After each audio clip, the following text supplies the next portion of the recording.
ओम नमः शिवाय। नमस्कार दोस्तों, आज का मेरा टॉपिक है लोग क्या कहेंगे।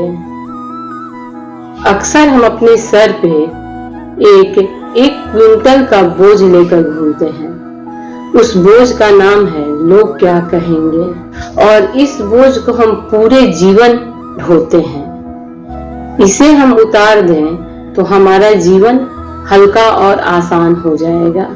अब जैसे हम किसी शादी समारोह में जाते हैं तो उसके लिए नए वस्त्र खरीदते हैं। स्त्री हो, पुरुष हो या बच्चे हो, उसे पहनते हैं और वो अच्छा भी लगता है। फिर कुछ दिनों बाद कोई अन्य समारोह होता है तो हमारे पास वस्त्र रहता है अच्छा, और हमारी इच्छा भी होती है कि हम पहने, लेकिन हम सिर्फ इसलिए नहीं पहन पाते उसे कि लोग क्या कहेंगे। लोग कहेंगे कि ये रिपीट कर रही है वस्त्र, या फिर वही पहन लिया। इसी भाव के चलते हम अपने मेहनत से कमाए हुए पैसे को फिर से खर्च करते हैं और नए वस्त्र बना लेते हैं, और वो वस्त्र बस कुछ घंटे पहनकर फिर रखे रह जाते हैं, और वो दैनिक जीवन में भी उसका उपयोग नहीं हो पाता है, क्योंकि वो सामान्य वस्त्र नहीं होते हैं, थोड़े भारी भरकम होते हैं। वैसे ही बहुत सारे उदाहरण हैं। अब मैं आपको किसी आयोजन का ही बात कर रही हूँ कि आप किसी भोज में जा रहे हैं, वहां एक दिन में ही, कुछ घंटे में ही बहुत सारी चीजें खाने को मिल जाती हैं। इतने तरह के पकवान होते हैं कि हमें पता भी नहीं होता है। उसमें मीठा भी होता है, खट्टा भी होता है, तीखा भी होता है, सूप होता है, और तरह तरह के जूस होते हैं, फास्ट फूड होते हैं, जंक फूड होते हैं। वो सब एक साथ खाना कभी भी हमारे स्वास्थ्य के लिए लाभप्रद नहीं होता है। ये आयोजक भी जानता है, फिर भी वो इन सारी वैरायटीज की व्यवस्था करता है, सिर्फ इसलिए कि वो अपने भोज में इतने तरह का पकवान नहीं खिलाएगा तो लोग क्या कहेंगे। भले ही इसके चक्कर में उसके धन की हानि हुई, खाने वाले के स्वास्थ्य की हानि हुई, बस सिर्फ एक बात को पूरा करने के लिए कि लोग क्या कहेंगे। ऐसे ही अन्य भी उदाहरण हैं, जैसे कि आप कहीं जा रहे हैं, एक ही डेस्टिनेशन है और एक ही स्थान से जाना है, फिर भी 4 आदमी 4 गाड़ी से जाता है, जबकि चाहे तो वो एक गाड़ी को ही शेयर करके वहां 4 आदमी पहुंच सकते हैं, लेकिन वो ऐसा नहीं करेंगे। फिर वही बात आ जाती है कि लोग क्या कहेंगे कि अरे इसके पास गाड़ी नहीं है, ये दूसरे की गाड़ी में जा रहा है। वो काम एक गाड़ी से हो जा सकती थी, वो 4 गाड़ियां वहां पहुंच जाती हैं।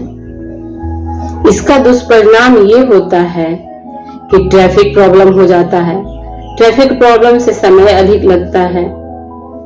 दूसरा पोल्यूशन, और आजकल पूरा देश पोल्यूशन के संकट से गुजर रहा है, लेकिन ये कोई नहीं सोचता। सब यही सोचते हैं कि लोग क्या कहेंगे। अरे लोगों को तो काम ही है कुछ कहना, वो कुछ ना कुछ तो कहेंगे ही। कोई जरूरी नहीं है कि वो जो कह रहे हैं सही है।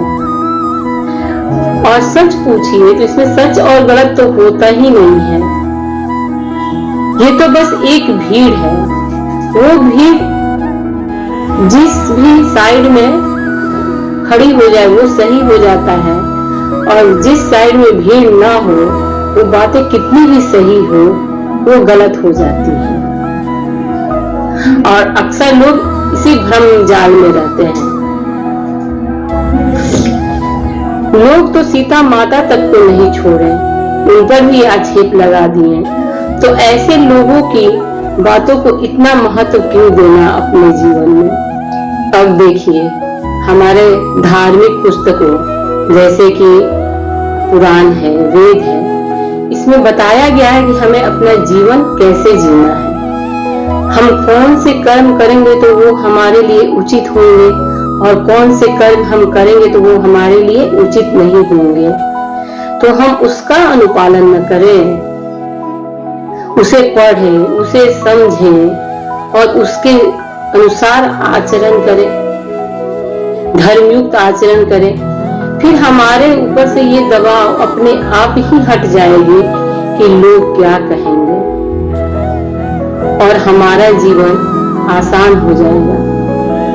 भगवान किसी भी जीव को, मनुष्य हो या कोई भी हो, सबका जीवन बहुत ही हल्का बनाए हैं और आसान बनाए हैं, लेकिन वो अपने इच्छाओं और महत्वाकांक्षाओं को बढ़ाने के चक्कर में कठिन और जटिल बना देता है। इसलिए इस बात का ख्याल रखें कि लोग तो कुछ ना कुछ कहेंगे ही, हम वो करेंगे जो हमारे लिए उचित होगा और धर्म के अनुसार उचित होगा। नमस्कार।